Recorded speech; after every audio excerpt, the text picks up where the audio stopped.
పూజకు ఏ లీల చేయాలి నీ సేవలు శివ శివ శంకర భక్తవ శంకర శంభో హర హర నమో నమో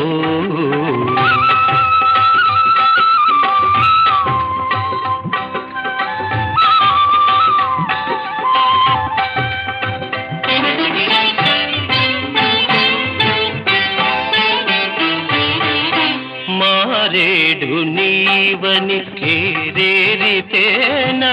మారేడు దళములు నీ పూజకు మారేడు నీవని ఏరేరితేనా మారేడు దళములు నీ పూజకు గంగమ్మ మెచ్చిన గంగమయ్యవని